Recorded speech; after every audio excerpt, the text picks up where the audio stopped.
compensado. Estaba con fiebre en la mañana. Ya, continuamos para que salgamos antes de las 11 de la noche. A ver, el examen físico torácico tradicional que ustedes van a encontrar en la literatura se compone en general de 4 grandes etapas. Inspección, observación, palpación, percusión y ocultación. Pero para nosotros como kinesiólogos respiratorios es de suma importancia evaluar el mecanismo de tos. Por lo tanto, el examen físico torácico se va a definir desde ahora en adelante en 5 grandes etapas. Las 4 tradicionales más la evaluación del mecanismo de la tos. ¿Qué hacemos en la inspección? ¿O qué es la inspección versus la observación? En la observación es cuando yo llego a un lugar, miro a un paciente tal cual está y describo lo que veo.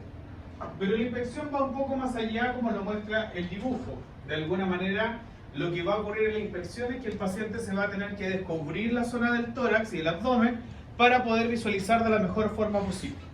¿Ya? Así que, para el práctico del miércoles, vengan preparados para poder descubrirse desde el abdomen hacia arriba. ¿Ya? Para que hagamos... Un año de gimnasia. Me faltan unos meses todavía, profe, para estar listo. Me faltan unos meses para estar listo. ¿Están listos de qué? Para mostrar mi... No, aquí da lo mismo, aquí da lo mismo. Créame que modelo es lo menos que vemos. Así que a la realidad local nomás que nos tocó visualizar. Sí, es verdad, yo modelo y físico-culturista lo veo hace mucho tiempo. Son los que menos llegan. Ahora va a haber uno. Ahora va a haber uno.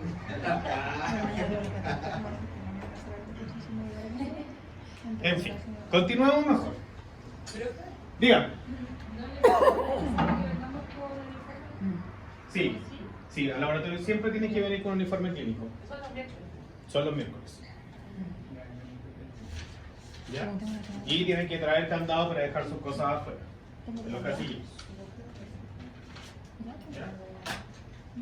Ya, a la inspección, ¿qué es lo que vamos a ver?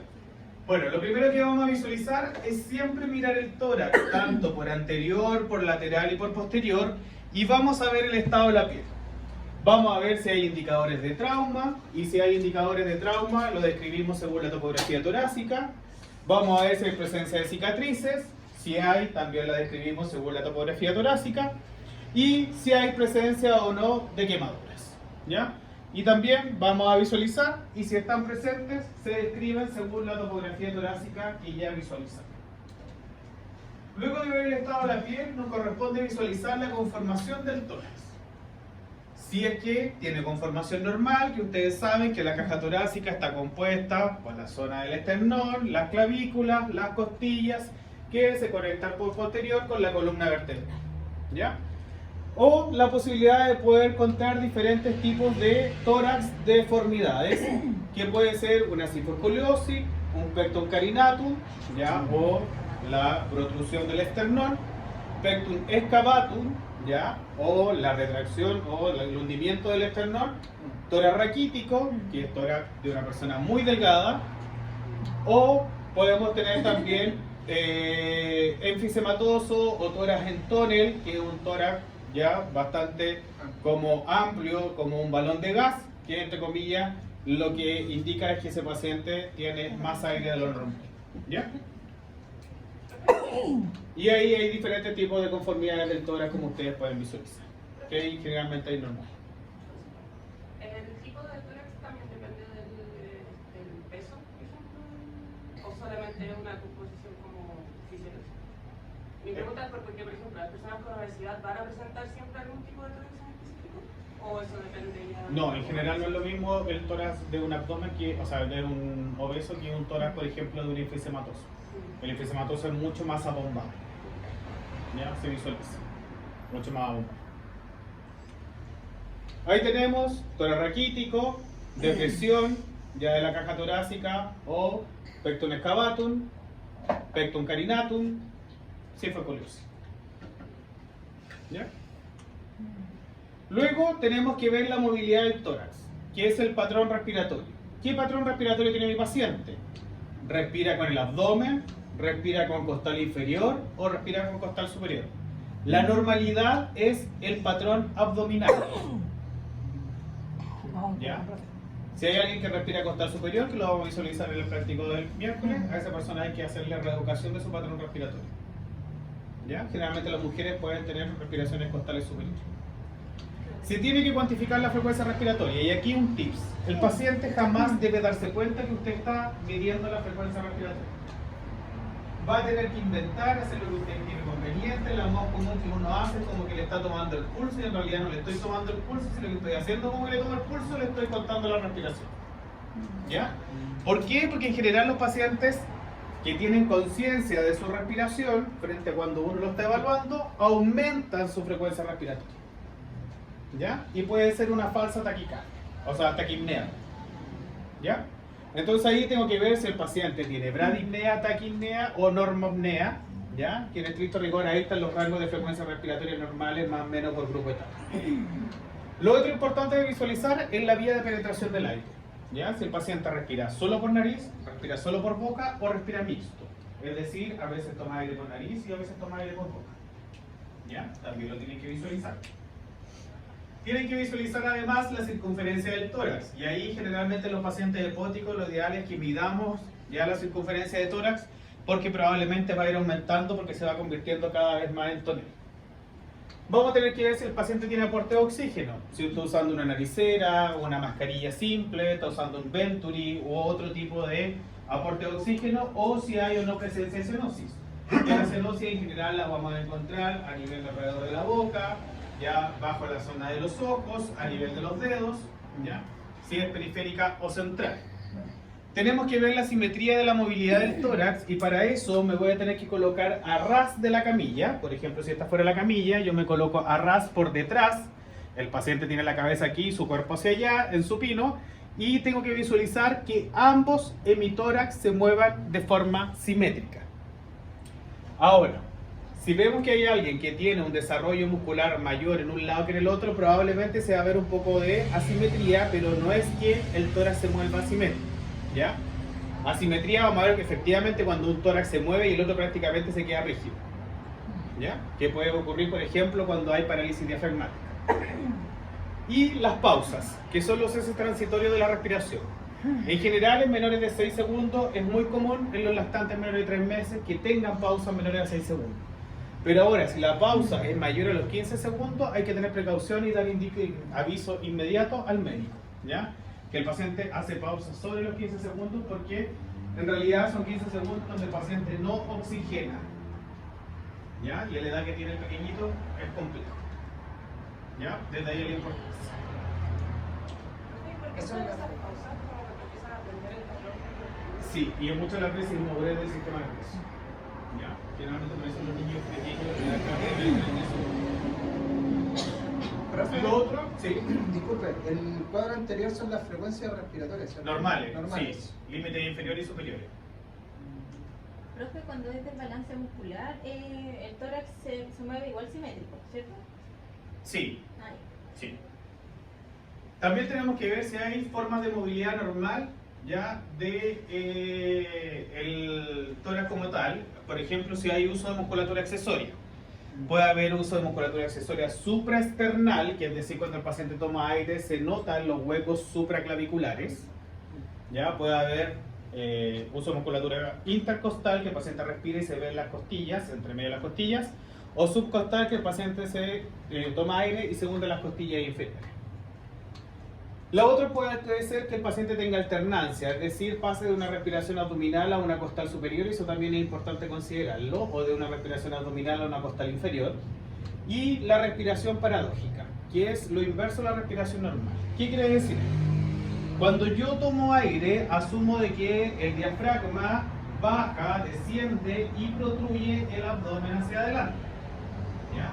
Y cuando yo boto el aire, el abdomen vuelve a su posición normal, se elevan las cúpulas y el aire se elimina.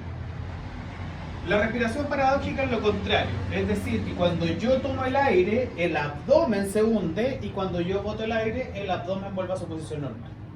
¿Ya? Por lo tanto, es contrario a la respiración normal. ¿Ya? Y eso ocurre mucho con apnea respiratoria de pacientes pediátricos. ¿Ya? Que se ve esta respiración paradójica, que es indicativo de obstrucción bronquial la mayoría de las veces. Ritmo de la respiración. Ritmos normales de la respiración, es decir, el paciente toma aire, bota el aire, toma aire, bota el aire, generalmente un volumen corriente más o menos igual, frente a algunas ocasiones va a ser como un suspiro, pero en estricto rigor tiene más o menos un patrón respiratorio de inspiración-expiración normal. El de Cheyne-Stokes es distinto porque parte con respiraciones muy bajitas, aumenta la respiración, vuelve a disminuir, hace periodos de apnea y vuelve a hacer lo mismo, ¿ya? En la de Biot es completamente distinto, aquí hay simplemente inspiración y expiración irregulares con varios pasos ya de apnea entre medio. Y la de Kussmaul son hiperpnea, es decir, toma aire muy grande y bota el aire muy rápido, es decir, casi con inspiraciones y expiraciones forzadas. ¿Ya? La mayoría de las veces las alteraciones de la respiración o del ritmo de la respiración está asociada a trastornos del sistema nervioso central, asociada a componentes, ya por ejemplo en el caso de los diabéticos o cetoacidosis diabética, por ejemplo la de Kussmaul, ¿ya? Entre otros. Profe, ¿Sí? ¿eso tiene relación con que el paciente respire, tenga un patrón respiratorio mixto o bucal? No, no, en estricto rigor es el ritmo de la respiración solamente lo que se visualiza. ¿Profe, y eso son ayudadas con oxígeno? No, no necesariamente, tú puedes encontrar ritmo de la respiración así sin uso de oxígeno. ¿Eso están asociados a la patología? En estricto rigor no, porque la mayoría de ellos son asociados a alteraciones del sistema nervioso central o a otro tipo de problemas que tienen ellos metabólicos.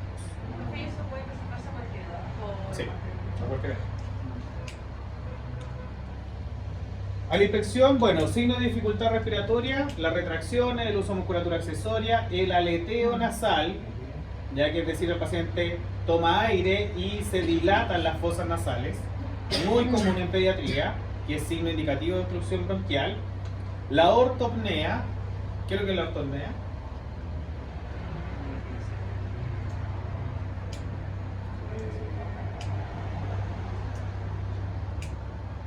¿Qué es ortopnea? Incluso de almohadas para poder respirar la noche, ¿no? ¿No se ponen almohadas para dormir? Exacto, necesita almohada para poder respirar en la noche si no se ahoga. Y ahí en muchas ocasiones podemos ver si efectivamente es por una dificultad respiratoria o en algunos casos por una dificultad cardiovascular, por insuficiencia respiratoria, o sea, insuficiencia cardiovascular efectiva. Y la respiración paradojal, que es el movimiento inverso de lo que uno hace normalmente.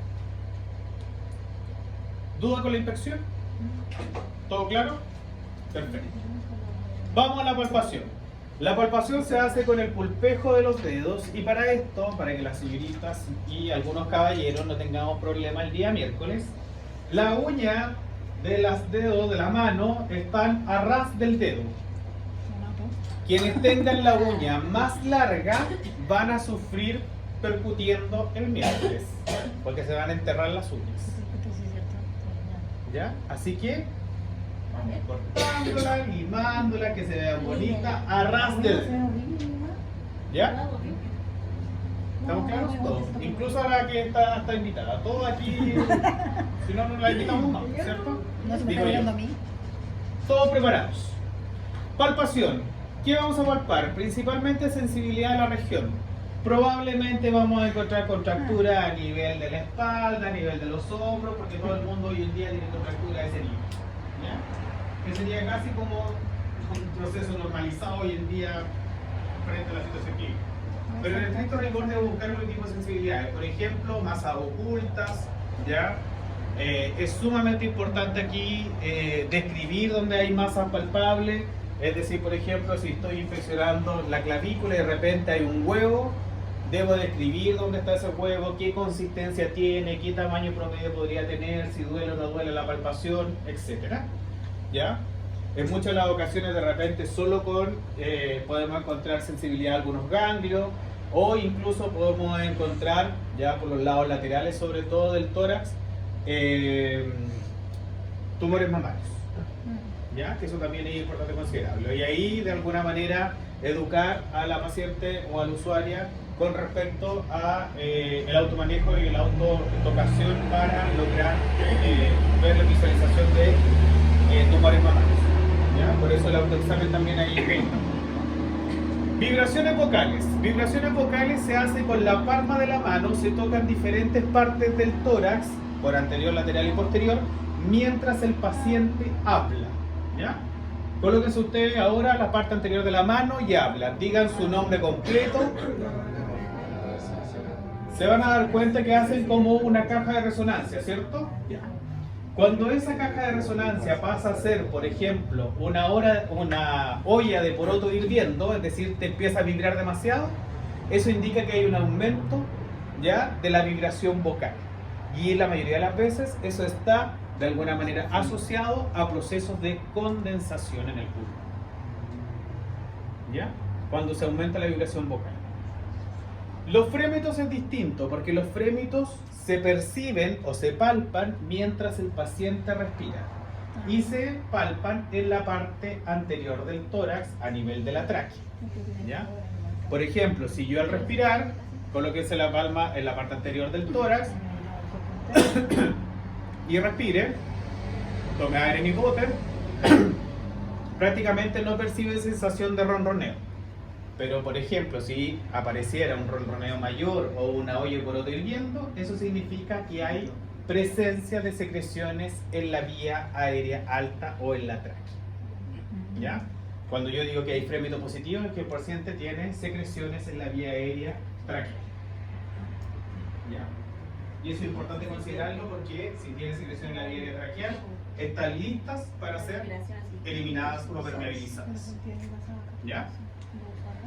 ¿Qué más tenemos que palpar? Bueno, la temperatura de la piel, ver que ambos emitores estén normotermos. Se visualiza la flexibilidad de la expansión del tórax. La flexibilidad del tórax es deprimir el tórax, ¿ya? En diferentes partes para ver si es flexible o no. Y la expansión del tórax se hace por posterior. Yo coloco los dedos, ya los pulgares, alrededor de las últimas costillas y le pido al paciente que tome aire. Y se va a visualizar un movimiento de esa forma. Y de alguna manera lo que tengo que ver es que ambos pulgares equidisten a la misma distancia desde la columna vertebral. ¿Ya? Si hay una expansión unilateral, es decir que solo un lado se mueve, claramente hay alteración y probablemente haya parálisis diafragmática u otra alteración. ¿Ya? Pero la mayoría de las veces se va a mover simétrico. Y me va a tocar evaluar las adherencias de las cicatrices si es que encontré alguna a nivel de la inspección. ¿Ya? ¿Saben cómo se movilizan las cicatrices?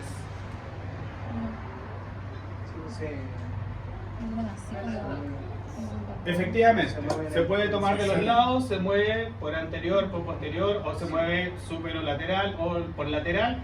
Y la importancia es que esta se mueva. Si no se mueve es porque probablemente está adherida a los planos profundos. Y si está adherida a los planos profundos, probablemente me va a entregar una restricción a la movilidad de la parrilla costal. ¿Ya? Por eso es importante visualizar, ¿ya?, la cicatriz. Si hay una adherencia de las cicatrices.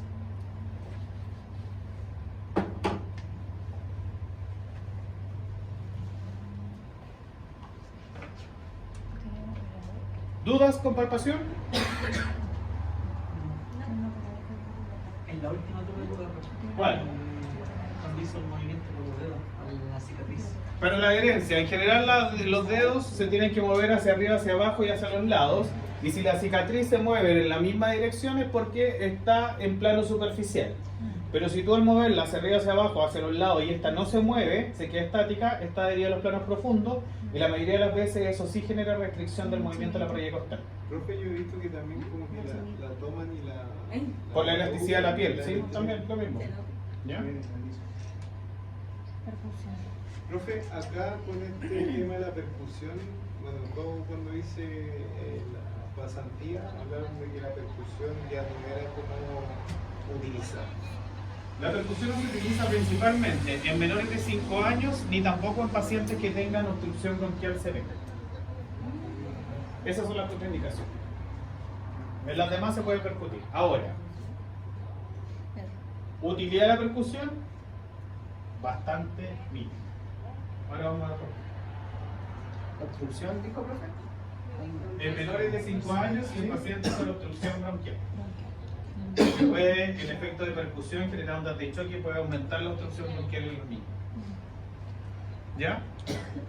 En la percusión tenemos dos formas de percutir. Tenemos la percusión inmediata, que es golpear directamente la zona de a percutir con los 4 pulpejos agrupados. Es decir, así. y es molesto, doloroso, incómodo. Entonces, ¿qué es lo que se hace? La percusión mediata, que se coloca el dedo índice y medio adosado a la piel y se golpea con el índice de la otra mano. ¿Ya? Por ejemplo, subclavicular. El dedo va en el espacio intercostal, nunca sobre un reparo óseo, y se percute. No duele. Duelen los dedos con uñas. Ay. El bullying. Tengo un problema. ¿Ya? Voy a intentar sacar algo. No reconozco ¿Ya? la parte intercostal. ¿Qué vamos a encontrar? No tengo tórax. Tenemos la sonoridad normal, que es un ruido general hueco, prolongado, tonalidad baja en un musical, como que se escucha justo bajo la clavícula. Y eso indica que es un pulmón que está bien aireado. ¿Ya? Profe, ¿cómo no musical? Que no tiene tonalidad, tonalidad en el sentido de no musical, que no suena como música, o no avanza como música, o no tiene un eco de música. ¿Ya? Pero podemos tener matidez, que es un ruido corto, de tonalidad más alta, que es como golpetear un sólido. En la región hepática, para aquellos que les queda hígado, o en la parte anterior del muslo. ¿Ya? Si ustedes percuten, es seco, puntual, preciso. Ahora, si ese ruido que estoy escuchando aquí, que es matidez, lo escucho a nivel del tórax, eso indica que hay condensación. ¿Ya? La matidez siempre va a indicar condensación. La submatidez es un ruido intermedio de los dos, sonoridad normal y matidez, que es en general la que encontramos en un parénquima biliado y la matidez de un sólido. Por ejemplo, cuando percutimos la zona del corazón. Como la zona del corazón es sólido el corazón, pero está volcado por las cámaras y por el pasasangre, ya se genera este efecto de submatidez, que es normal. ¿Ya? Pero los otros ruidos complicados son la hipersonoridad y el timpanismo, que son ruidos más intensos, más largos, sonoros, ¿ya? Y bastante más musical, que el timpanismo lo escuchas cuando percute en el estómago, sobre todo cuando está vacío. Y si ese ruido de timpanismo o hipersonoridad yo lo escucho a nivel del pulmón, significa que ese paciente tiene más aire de lo normal. Es decir, puede estar hiperinsuflado. Por lo tanto, ¿qué deformidad del tórax podría tener? Tórax entorno. Muy bien, pero con ánimo. Si aquí vamos a empezar a integrar, todo se asocia. ¿Ya? ¿Estamos claros? ¿Paciente con EPOC podría...? Paciente con EPOC, si está hiperinsuflado, probablemente en él va a sonar timpanismo y hipersonalidad. ¿Ya? Ahí está la percusión, se puede hacer por la parte anterior, por posterior, por lateral, por donde ustedes estimen conveniente. Siempre el dedo que se va a apoyar en la piel va en el espacio intercostal, nunca sobre el reparo óseo. Siempre en el espacio intercostal. La ocultación. ¡Qué bonito! ¿Para qué se oculta? Principalmente porque sabemos de que en el sistema respiratorio, en su función normal, se originan ciertos sonidos. El flujo de aire que pasa a través de las vías aéreas causa turbulencia que origina ruidos respiratorios y se puede producir en las zonas donde la velocidad del aire es mayor y en aquellas zonas donde se dificulta un flujo laminar. ¿Ya? Y ahí tenemos estos conceptos fisiológicos, respiratorios, que vieron en primer año, de flujo turbulento y flujo laminar. ¿Cierto? ¿Sí o no? No, ¿No lo vimos? Turbulento y laminar. Fisiología. Casi siempre es la misma cosa. No, siempre es la misma cosa. Esto llena de excusa ahora. Era flujo turbulento. Y flujo laminar. ¿Ya? El flujo laminar es cuando las partículas de aire viajan paralelamente una con otra. En cambio, el flujo turbulento es cuando las partículas de aire chocan entre sí y chocan en las paredes de Sí lo la turbulancia. Sí lo puedo hacer. ¿Ya? Y si generan flujo turbulento va a generar más ruido que el flujo laminar. Sí, sí lo puedo hacer. ¿Ya? Ahora, tenemos dos grandes ruidos respiratorios normales. ¿Ya? Tenemos el ruido laringotraqueal y el ruido murmullo pulmonar. El ruido laringotraqueal es el ruido que se origina en las partes altas de la vía aérea, particularmente en la laringe y la tráquea. De ahí su nombre de laringotraqueal. Es de tonalidad alta, de carácter rudo, áspero, ¿ya? Y que es por un principalmente flujo turbulento. Distinto es el murmullo pulmonar, que el murmullo pulmonar es el sonido que se produce en el aire a nivel del parénquima del pulmón, es decir, del tejido pulmonar como tal. Este es de tonalidad más baja, ¿ya? Es de intensidad también más baja y tiene la particularidad de que se escucha en toda la inspiración, pero solo en la primera mitad de la expiración. En cambio, el ruido laringotraqueal se escucha en ambas fases, tanto en inspiración como en expiración. ¿Ya? Y esto tiene que ver con flujo turbulento y flujo laminar.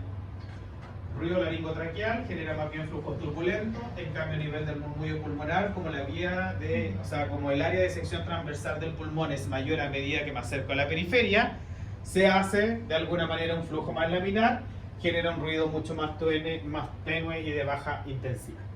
¿Ya? El murmullo pulmonar se escucha en la fase inspiratoria y en la mitad de la expiratoria. De la expiración, De la sí. expiratoria. ¿Ya? Alteraciones de los ruidos respiratorios, tenemos la respiración ruidosa, que es la respiración más profunda, más rápida, que es posible escuchar a la distancia, por ejemplo cuando una persona jadea, cuando está haciendo ejercicio, cuando suspira. De hecho, si hacemos, digamos, un ejercicio práctico ahora, cada uno cierre los ojos, escuche su respiración y trate de escuchar la respiración de su compañero que está más cercano.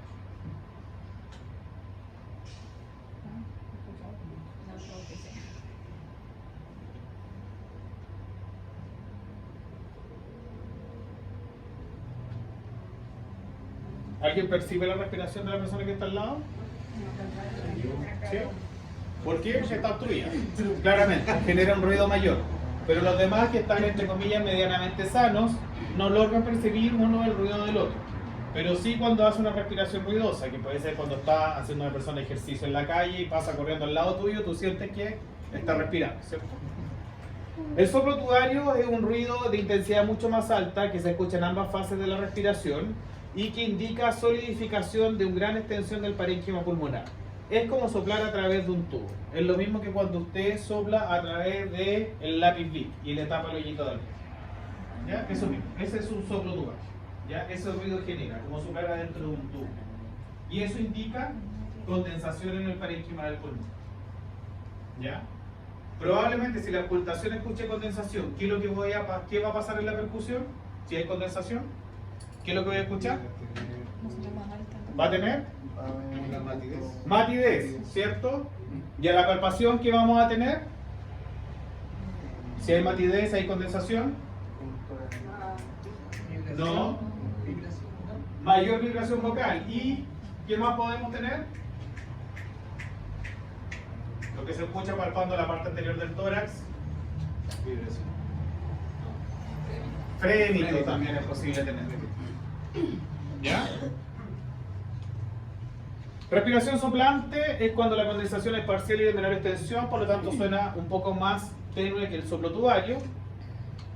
Podemos tener disminución o abolición del murmullo pulmonar, que puede ser por disminución de la ventilación, que puede ser generalizada o localizada, es decir, el murmullo pulmonar se escucha muy bajo o simplemente no se escucha. Y la expiración prolongada. Generalmente nosotros respiramos a una razón de un 1:2, es decir,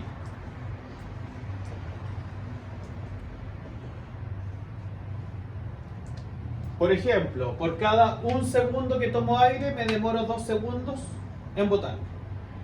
¿Ya? Eso es una relación ya normal. Pero vamos a encontrar personas que aumentan la fase expiratoria. Puede ser 1:3 o incluso 1:4. Es decir, por 1 segundo que toman aire, 4 segundos se demoran en botar. ¿Quién tiene particularmente expiración prolongada? Pacientes que tienen obstrucción bronquial. ¿Ya? ¿Por qué? Porque tienen una resistencia al flujo expiratorio y por lo tanto les cuesta botar más el aire y aumentan el tiempo expiratorio para tratar de botarlo todo.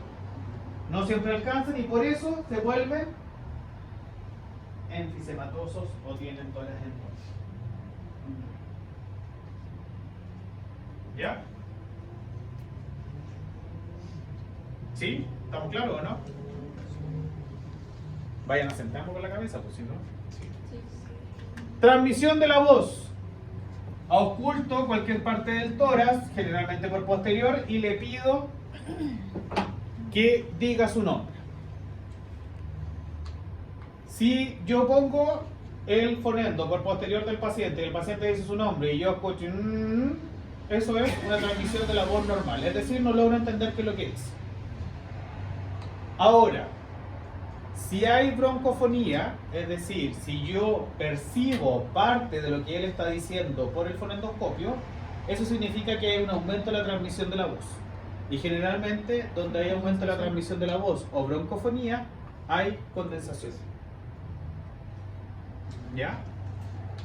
Puede ser egofonía o voz de cabra, es decir, que oculto la voz del paciente y suena como una cabra, tal cual como el animal, es decir, hay un timpanismo agudo, hay una condición aguda.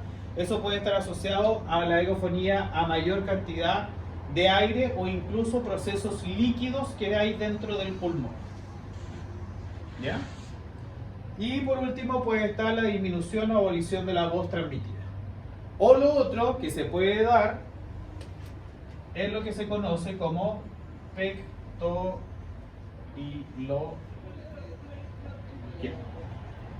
La pectoriloquia es que yo oculto por posterior la voz del paciente y escucho nítidamente su nombre. Y eso indica un proceso de condensación gigante. ¿Ya? Lo más grande que podemos encontrar, prácticamente todo el pulmón condensado. ¿Y cuál era la conclusión? ¿Por qué se ¿Qué cosa? Cuando no escucho o no se escucha Cuando no escucho, se escucha poco, la mayoría de las veces se produce porque no hay ventilación en esa zona. ¿Ya? Profe, me provocó una duda, porque en la normal uno va a escuchar la voz, pero no va a entender. Sí. Esa es la diferencia, Sí. no va a distinguir lo que No va a dice. distinguir lo que es. Ya. Escucho que emite un sonido, pero no sé lo que es. Que no se puede llegar a confundir con esa disminución. No, porque la disminución en el aumento de la transmisión de la voz, la broncofonía, tú escuchas que el paciente está transmitiendo, escuchas algo, tratas de percibir parte de ello, pero en la disminución o abolición de la voz transmitida no escuchas nada. Él habla y no se escucha, porque no entra aire, ya. entonces no genera ruido. Ya, A eso se O sea, refiere. la pectoriloquia está como igual más asociado al aumento de la transmisión de la voz. Exacto, a una broncofonía aumentada. Aumentada. Exacto. Ya una broncofonía puede ser un pequeño segmento del pulmón, una pectoriloquia, pulmón entero.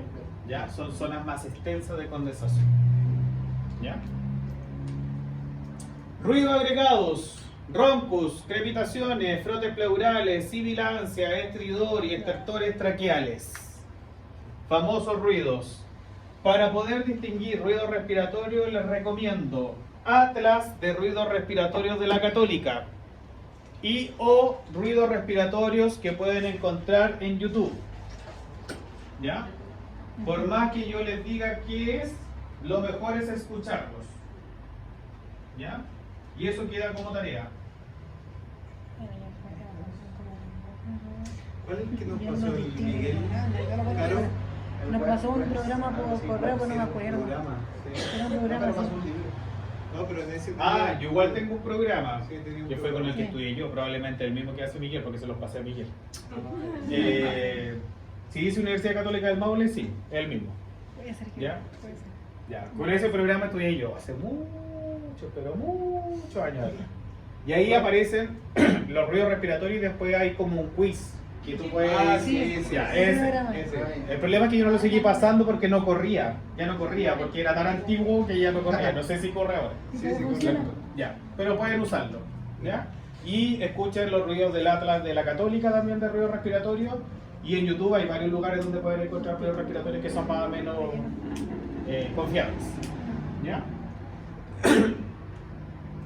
Para describir los fundamentos, para describir los ruidos respiratorios desde el punto de vista acústico, que es lo que me interesa que ustedes vean, y además correlacionarlos con la clínica, les voy a entregar este documento para leer. Este documento estaba en inglés, pero fue traducido al español por un kinesiólogo de Chile, y yo les voy a mandar la traducción, ¿ya?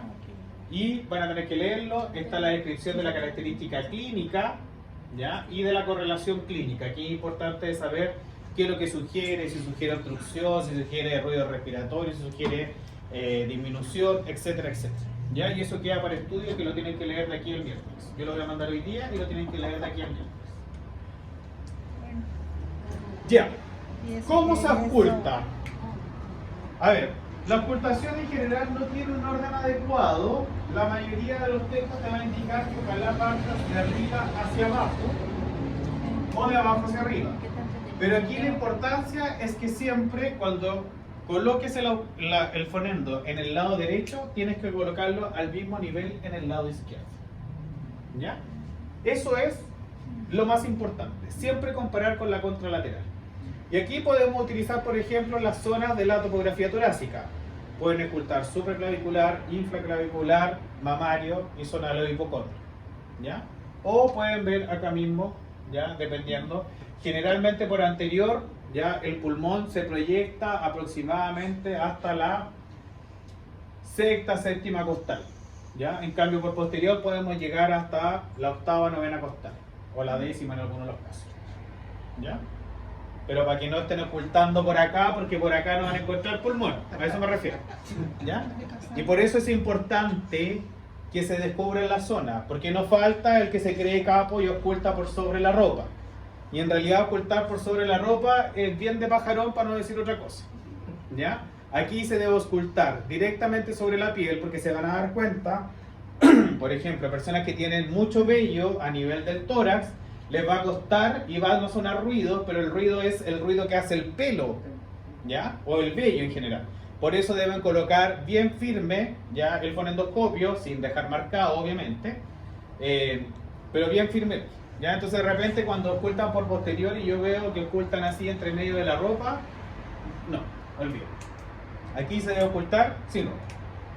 ¿Ya? Y si la paciente se incomoda o algo, buscará usted la posibilidad de darle la privacidad suficiente para que la paciente se pueda descubrir o usted pueda levantar la zona que quiera ocultar.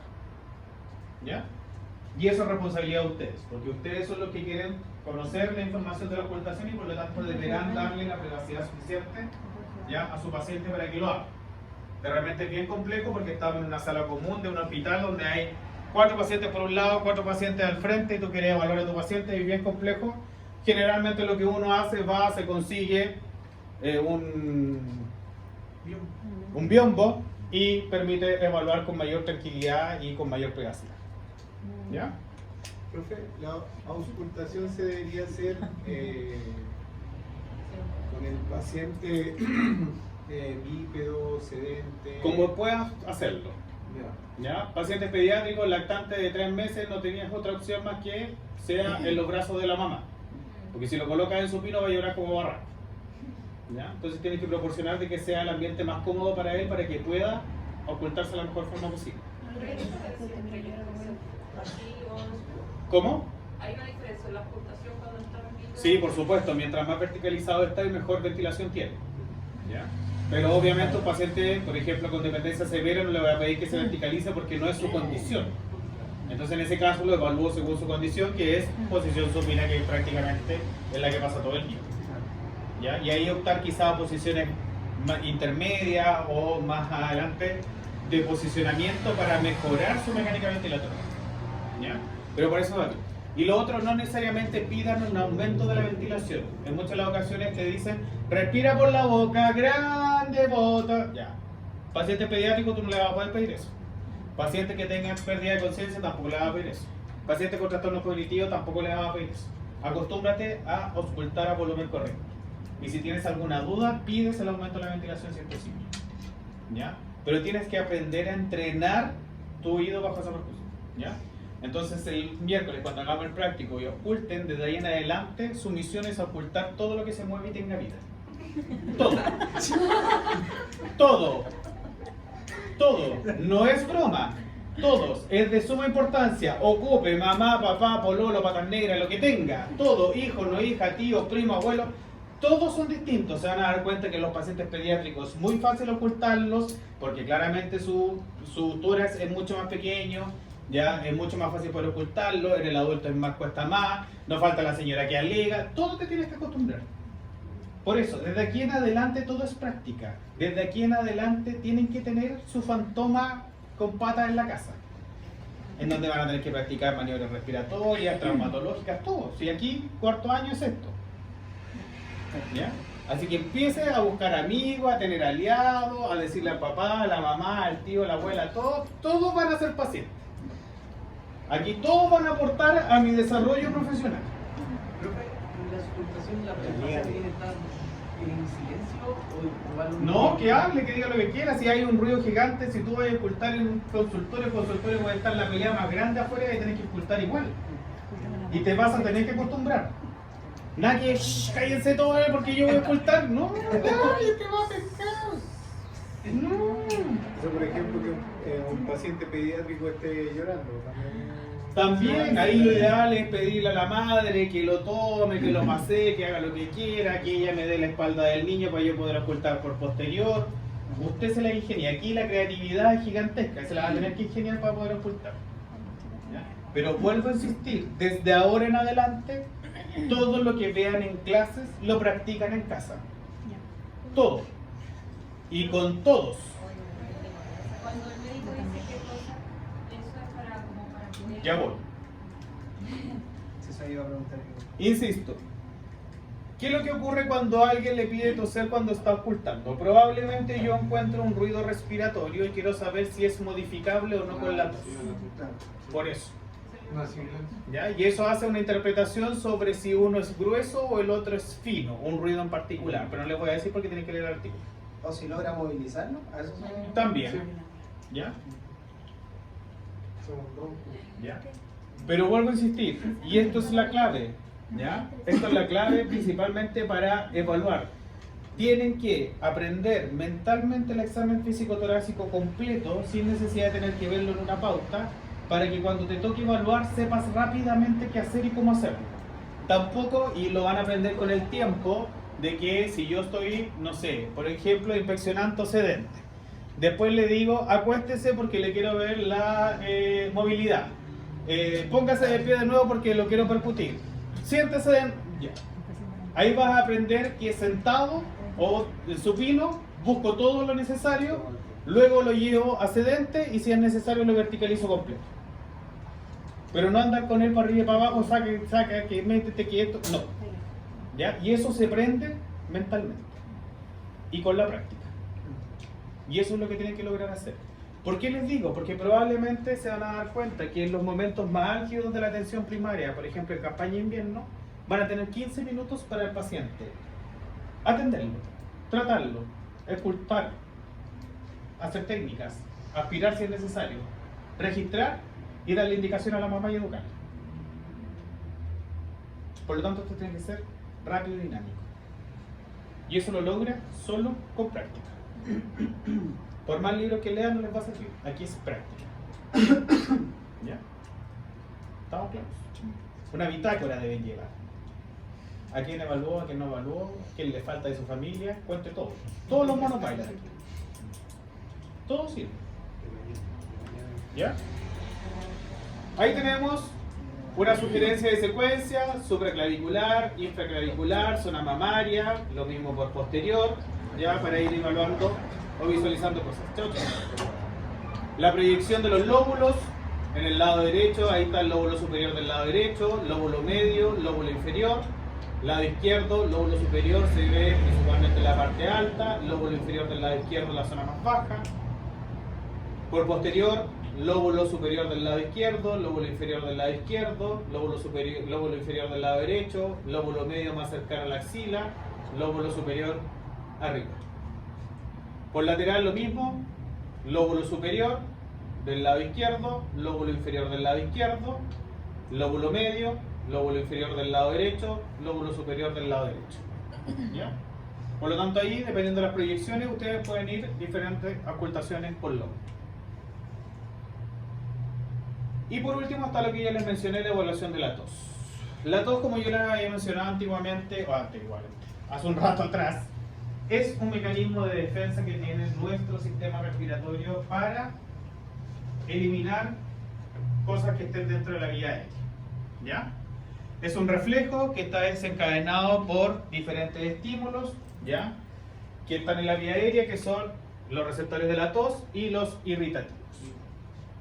Tenemos dos vías nerviosas que participan en la tos: la vía eferente, que es la que tiene que ver principalmente con el nervio vago, el glosofaringio, ¿cierto?, que llevan al centro de la tos, que está a nivel del bulbo raquídeo, la información de que está estimulando el receptor. Y luego viene la vía eferente, que son el nervio vago, el frénico, los espinales motores, que inervan faringe, diafragma, músculo de la pared torácica, músculo de la pared abdominal, incluso músculos del piso pélvico. Ah, por eso, profesor, entonces ahora cuando la mujer ha tenido un embarazo y ha dado a luz y ha sido por parto vaginal, cuando tose, ¿se hace pipí? Sí, por esto mismo, porque hace un esfuerzo y el esfuerzo involucra incluso hasta la musculatura del piso pélvico. De hecho, hay gente que tose, hasta los erectores espirales del pelo se le paran para poder toser. ¿Ya? Y eso también hay que tenerlo en consideración.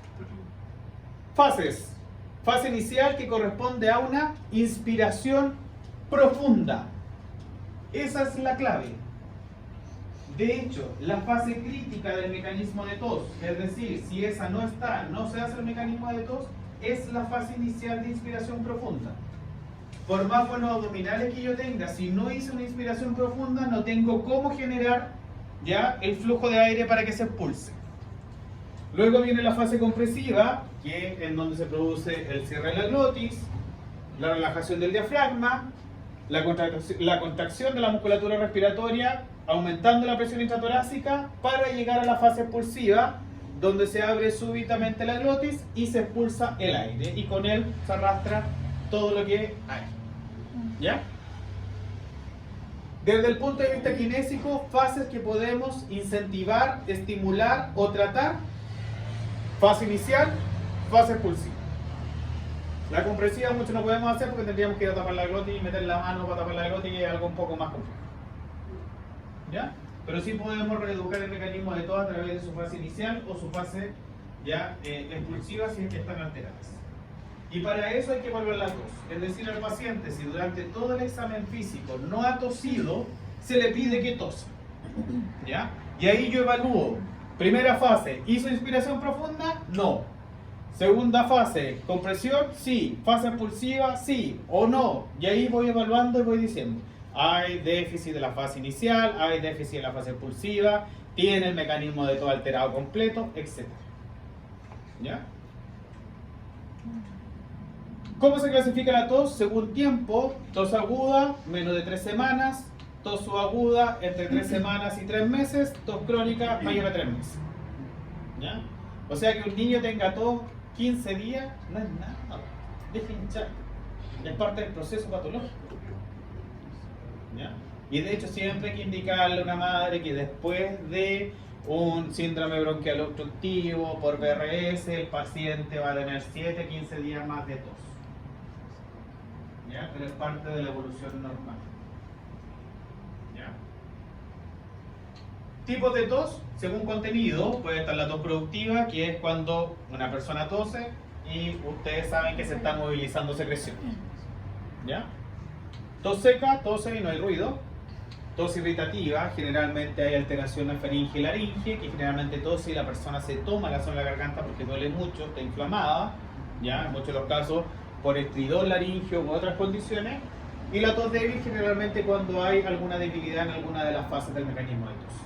Profe, esa tos irritante puede ser la que la gente antigua hablaba de carraspera. Sí, puede ser. ¿Y cuál es la que es como desgarradora, la tos seca? No, Que es como- la irritativa también puede ser, o sea, desgarradora. Que es como ese es que si tiene desgarro, es productiva. ¿Ya? Si es seca por proceso inflamatorio, es tos irritativa. ¿Ya? Y ahí tenemos un flujograma que nos puede indicar más o menos los síntomas a qué podría estar asociada la tos. Por ejemplo, si tiene tos aguda, pregunto si es una presentación inicial de una enfermedad crónica. Si es no, pregunto si la tos es característica. Si es sí, puede ser una tos clásica de laringotraqueobronquitis, de coqueluche o psicogénica. La psicogénica está más asociada en algunos casos a la carraspera o a la tos del fumador. La parosítica o coqueluche es la del coqueluche en general, que el paciente tiene accesos de tos, es decir, se le ocurre toser y toser 5 minutos hasta que vomita. ¿Ya? Y esa podría ser posible que se pueda cortar, ¿ya? Con algún antitusígeno, porque efectivamente genera demasiado daño. Esa es la compulsiva. Exacto, o coqueluche, ¿ya? O tosferina también conocida. ¿Por qué se Ya. va a hacer? ¿Ah? ¿Hay algún tipo de condición específica o al paciente? No, el coqueluche es una enfermedad producida por la bordetella pertussis y que su característica es la tos en accesos. ¿Ya? Si no es una tos característica, por ejemplo, si la tos está acompañada de fiebre, rinorrea, coriza, estornudo, dolor generalizado, dolor de garganta y taquipnea, probablemente sea una infección respiratoria aguda, baja o alta, que esté produciendo la tos. Ahora, si la tos se produjo por inicio brusco, hay antecedentes de expiración, de ahogo, sibilancia, exterior y taquipnea, el paciente está teniendo tos porque está aspirando un cuerpo extraño. Si está la triada del asma, que es tos, sibilancias y disnea, es asma. Y si el paciente tiene una exposición aguda a algún alérgeno, algún compuesto volátil o algún tabaco, es una injuria inhalatoria. Y aquí vamos a hacer una salvedad. Porque existe la posibilidad que haya personas que para algunas sea una injuria inhalatoria y para otras no. ¿Ya? Por ejemplo, el olor a benzina. ¿Hay alguien que le molesta? ¿Sí? ¿Hay alguien que le gusta el olor a la benzina? Sabía que este sector era... El sector de dolor. ¿Ya? Para ellos no es una injuria inhalatoria, para ellas sí. ¿Ya? Y eso también tiene que ver. Lo mismo ocurre con los desodorantes ambientales, que pueden ser para algunos malos, para otros no, ¿ya? El humo del tabaco, etcétera, etcétera. ¿Ya? Que son personas más susceptibles que otros. ¿Ya? Pero hay algunos que sí efectivamente mentalmente se piden tener ese olor, ¿ya? A la benzina, por ejemplo, y ahí pueden estar rato ahí sin tener una injuria inhalatoria.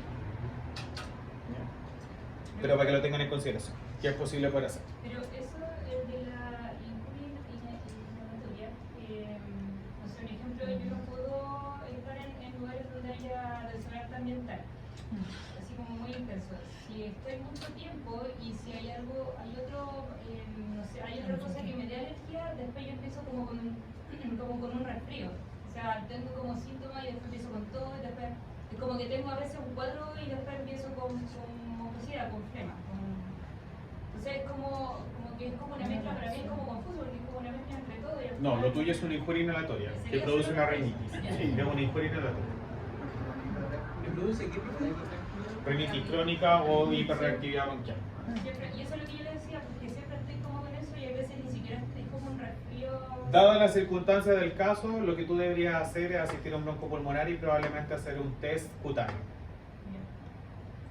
¿Ya? Porque efectivamente o eres alérgica puntualmente a algo comúnmente visto en el ambiente, tienes una rinitis crónica que no ha sido tratada de la forma adecuada, o nos vamos de lleno a que ya eres asmática. ¿Ya? Y requiere tratamiento de mantención. ¿Ya? Desde ahí la importancia de asistir al broncopulmonar frente a esas circunstancias. Generalmente las personas dicen, no, es que comienza el invierno, y yo siempre cuando el invierno comienza empiezo a tener esto. No. Eso es una patología de vía aérea alta que no tienes controlada y tienes que hacerla. ¿Ya? Porque el invierno va a ser peor para ti. Y la primavera, ¿qué decir? ¿Ya? Por eso. Ya probablemente lo tuviese una rinitis alérgica que tiene un componente inflamatorio típico que puede estar asociado a eso. ¿Ya? Y te genera todo este aumento de inflamatorio, presencia de secreciones, etc. Sí, de hecho me ahogo. Broncopulmonar. Desde que la conozco le dije, y llevamos un año y tanto. En fin. Así de gusto cuando le hacen caso. Y después andan a leer. Sí. Algún día voy a ir. Sí, me va a dar consejo. Ya, y por último, registro. SOA. SOA es una metodología de registro clínico para que ustedes evolucionen a sus pacientes. Cada una de sus letras involucra un concepto. La S es de subjetivo, ya que aquí lo que se hace es describir la información que fue dada por el paciente o por un familiar con respecto a la historia del paciente, a su estilo de vida, sus emociones, dolor o tolerancia en esfuerzo. ¿Ya? Por ejemplo, aquí un extracto es: paciente refiere sentirse ahogado con dolor pulsante en región costal izquierda. Refiere sentirse débil. ¿Ya? Todo es subjetivo, todo lo que el paciente indique que no se pueda evaluar. ¿Ya?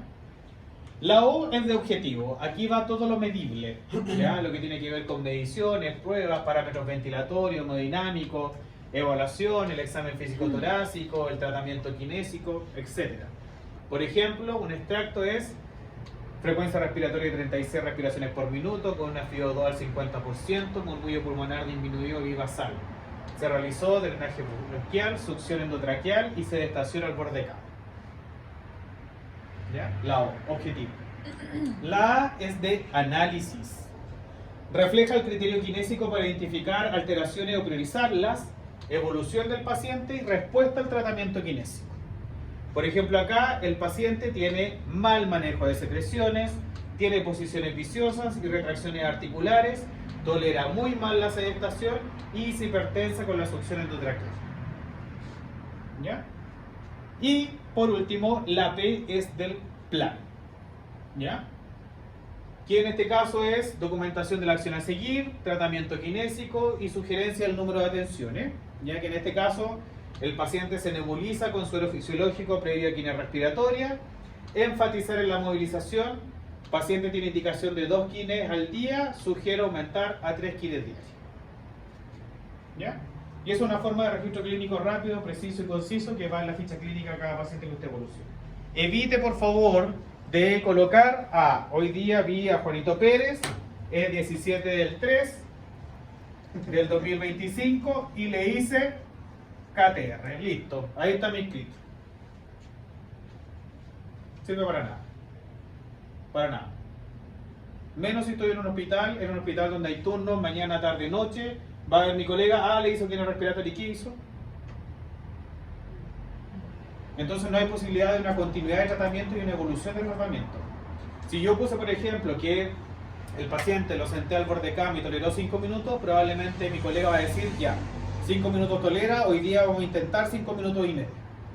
Y vamos a avanzar. 6 minutos, 7 minutos. Ahora ya se puso de pie. Ahora camina 100 metros, 200 metros. Pero si yo coloco solo esto, no sirve de nada. ¿Ya? Por eso hay que describir y evolucionar. Y recuerden siempre que la ficha clínica es un documento legal, que frente a cualquier inconveniente que tenga ese paciente puede haber una demanda judicial y usted es responsable de todo lo que escribió.